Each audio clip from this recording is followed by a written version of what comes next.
Minamahal kong kababayan. Magandang araw sa inyong lahat. Ako nga pala si Binibining Fatima Joy C. Candado at sa araw na ito ay gusto ko lamang ibahagi ang aking saloobin kung bakit si Dr. Jose Rizal ay nararapat kilalanin bilang ating pambansang bayani.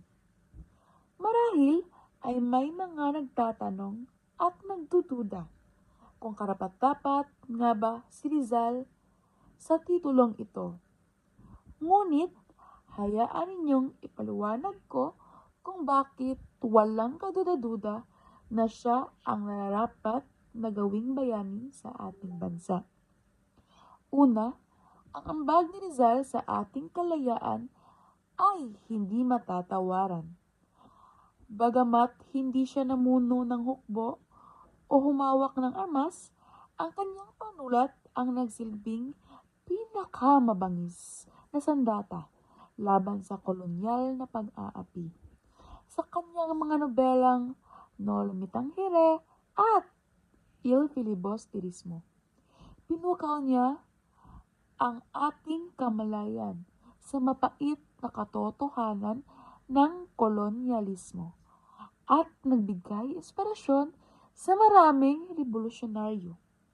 Ipinakita niya ang katiwalian, pang-aabuso at kawalan ng katarungan na pumipigil sa ating bayan na nagbunsod sa ating pagnanais na lumaya.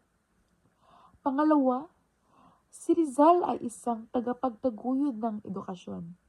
Naniniwala siyang ang tunay na kalayaan ay nagsisimula sa paglaya ng ating isipan.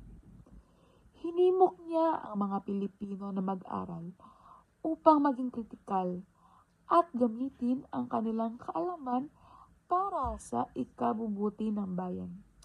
Sa kanyang sulat at akda, kitang-kita ang kanyang adhikain na itaas ang antas ng edukasyon ng bansa.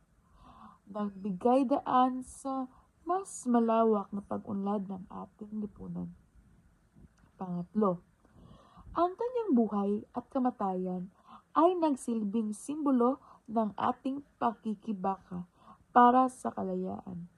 Hinirap ni Rizal ang kamatayan ng may dignidad. Ang huling iniisip ay para sa kanyang minamahal na Pilipinas. Sa kanyang pagkamartir, nagbigay siya ng inspirasyon sa mga susunod pang henerasyon na ipaglaban ang kalayaan at katarungan. Kaya't mga kababayan, sa araw na ito, magkaisa tayo at patunayan na si Dr. Jose Rizal ay karapat-dapat kilalanin bilang ating pambansang bayani. Hindi lamang siya bayani ng nakaraan, kundi bayani magpakailanman. Mabuhay si Jose Rizal! Mabuhay ang Pilipinas!